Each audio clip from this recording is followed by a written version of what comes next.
வணக்கம். நான் டாக்டர் ஆனந்தி பிரபா வேலுமணி. உடலை எப்படி சுத்தமா வச்சுக்கணும், வலிமையா வச்சுக்கணுங்கிறத பத்தி திருமூலர் என்ன சொல்லியிருக்காரு அப்படின்னா, மாதத்தில் ஒரு முறை கண்டிப்பா டீடாக்சிபிகேஷன் தேவை, குடலை சுத்தப்படுத்தணும். அப்போ தினமும் சாப்பிடக்கூடியதால அடுத்த நாள் அந்த தேவையில்லாத கழிவுகள், மலக்கழிவுகள் காலை எழுந்த உடனே ப்ராப்பரா வெளியேற்றப்படணும்.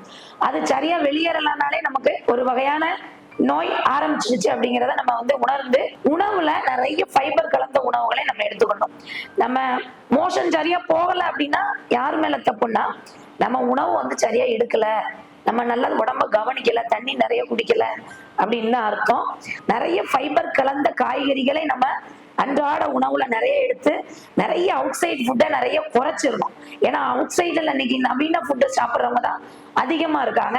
இந்த மாதிரி வெளிப்புறத்துல சாப்பிட்றத குறைவா குறைச்சிட்டு வீட்டுல நல்ல வெஜிடபிள்ஸ், நல்ல பழங்கள், நல்ல பயிர் வகைகள், இந்த மாதிரியான ஹெல்த்தான உணவுப் பொருட்களை நம்ம சாப்பிட்டு குடலை வன்மையா வச்சுக்கணும். இன்னொரு டிப்ஸ் என்ன அப்படின்னா, குடல் அதாவது குடல் பகுதியை நல்லா வலிமையா, கட் ஹெல்த்தை நல்லா ஸ்ட்ராங்கா வச்சுக்கிறதுக்கு டெய்லியுமே வாழைப்பழம் சாப்பிடணும்.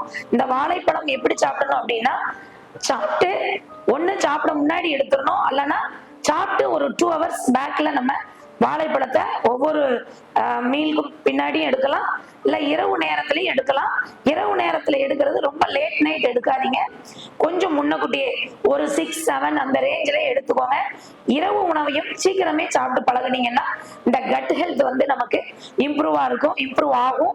கட் ஹெல்த் நல்லா இருந்தாலே நமக்கு ஒரு நோயும் வராது. நம்ம வளமாவும் ஹெல்த்தாவும் வாழ்வதற்கு அது பெரிய நன்மை பயக்கும்.